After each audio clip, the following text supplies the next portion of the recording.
Hey everyone, and welcome back to VFXY once again. So in today's video we are going to see what kind of nodes we have inside Nuke to do deep compositing. Yes, today's video will be second part of our ongoing series, which is deep compositing basics. So without wasting any time, let's get started. So as you can see over here, I am having all the deep nodes inside my node graph. And if we'll go over here, so you will have all the nodes related to deep compositing. Like deep color, we are having color corrector node in 2D nodes. Deep color correct, deep crop, again same as crop, deep expression, same as expressions for 2D. Deep from frames, this is something new. Deep from image, deep merge, deep read, deep recolor, this is a very important node. Deep reformat, again we have reformat in 2D. Deep samples, I'll show you how we can use deep to image, deep to point, and deep right. So do we need to know each and every nodes? Yes, you need to know, but most of the time you are going to use few nodes, which I'm going to explain today. So first thing first, let's start with a deep merge. As we are having merge for 2D, we are having deep merge, which allows us to combine two or more than two or multiple inputs in one node, right? So as soon as you can see over here, I'm having my camera and having my background, and I'm having a deep merge node. So let's double click on deep merge, and if you can see over here, I am having very few things. Like if I'm going to put one over here, by default operation will be combine. So what it will do, it will combine each and every element based upon their deep information or depth information. But also you can use holdouts rather than using combine. So if I'm doing holdout, what will happen, your B will cut out on the basis of what you are having in A input, right? So if I'm going to swap this, shift X, if you can see, my B is getting cut, or my B is getting hold out on the basis of what I'm having over A. So this is something you can use. And if I'm going to use plus, automatically it will be plus, or like combine and plus, these two are different operations, right? Also we are having metadata from what kind of metadata you want to know. Currently metadata is coming from B input. If you want, you can go A, or if you want, you can check all. So it's all up to you. Apart from that, we are having another thing called deep color correct. Okay, so I'll show you how we can use deep color correct node. So I'll go over here, and this is similar to our 2D color corrector. So in this case, I'm going over here in masking, which is very important. So if you can see, I'm having same setup as we are having in Kia. Yes, we are going to change masking options. Basically, I'm going to create masking on the basis of deep information. So if I'll go over here, and just to know, I'm going to take a deep sample, and I'll go over here, and might be I'll sample something like this. Like suppose that I am having these informations like 223 something. So this will be my lower value, and this will be my higher value, just for this example. So what I'll do, I will go over here, and might be I'll copy my lower value like 222.25. So I'll go over here in masking. So A and D is basically the feathering between B and C. I'll show you how we can use. So this will be my lower value, and might be I'll type 222.25. This is my lower value, and over here I'll type 223.03. and I'll do this. So now what I'm having my range set. Once I'm done with setting this thing, what I have to do, I have to click on limit Z, and as soon as I'm going to do, you can see I am having my color correction in this particular area, and you are having a sharp edges. So if I want to feather them, what I will do this. If you can see, if I'm increasing this value or decreasing this value, if you can see, I'm having a good feathering. Can you see in my max, and this will be my min. So if you can see, I can feather my selection, right? Can you see that? And if I'm going to add more range to it, I will do this. Can you see? So I can do whatever I want. Like I can increase this thing, like I can increase, and also you are having sharp that thing. So what you have to do, you have to start feathering like this. And if I'm going over here, and I can do whatever I want, like I can darken it, I can use it, something like this. So you can do color correction based upon deep information. Again, this is basic, so I'm not going to show you each and everything. So I hope this is understood how we can use color correct node. So I'll do, and I'll hit D to disable it. Also, we can see we are having another thing, which is a deep crop. So if I'm going to check this, and I'll connect over here, so this is again same as we are having our crop information.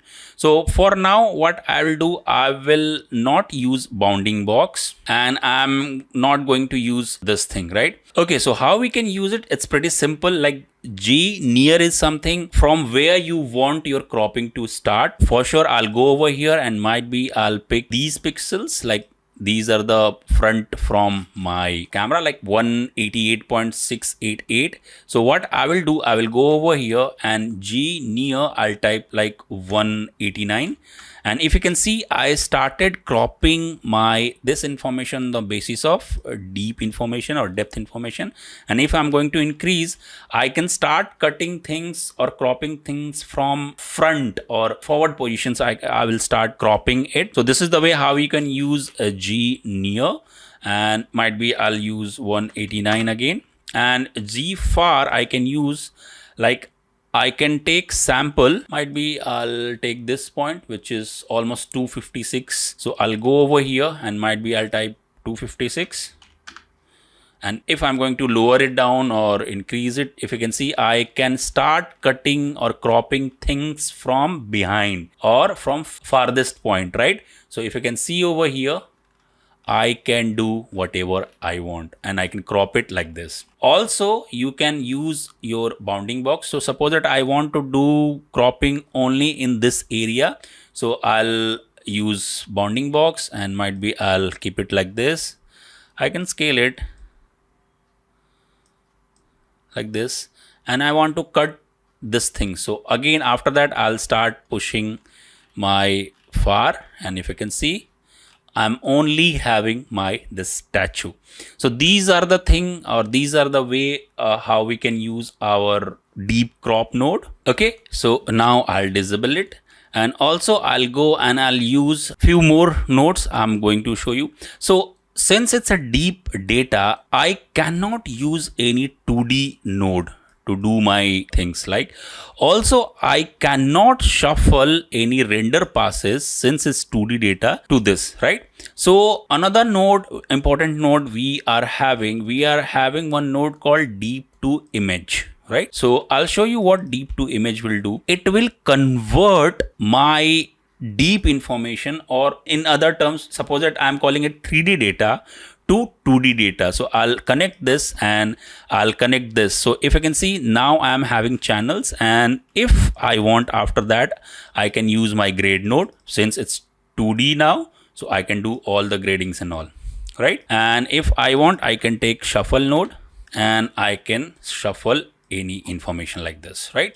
So this is a very important node. I can do all my work related to deep, and I can convert it to deep to image to 2D, and now we can use our all 2D nodes and all, right? So this is something very interesting. Apart from that, I am having few more nodes like deep from frame. It will create deep information from frames.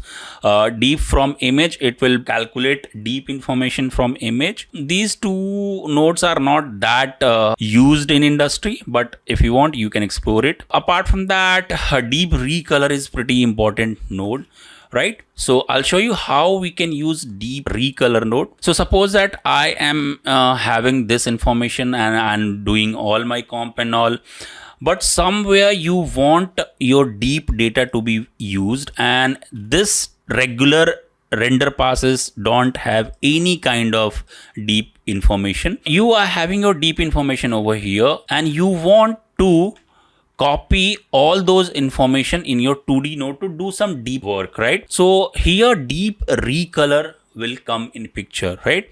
So I can connect my color to my 2D information, and I can connect depth information to my this deep node, right? So I'll connect this, and if I'm going to see now, I'll have my deep information intact like this. So now you can do your all work.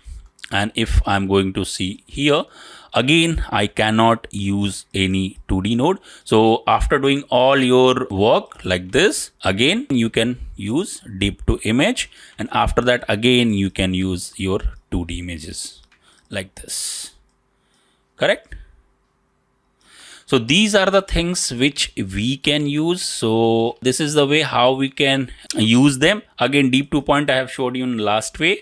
So if I'll go over here, I can connect my camera, I can connect my deep information, and if I'll go in 3D, if you can see, I am having all my point cloud representation on the basis of deep data, right?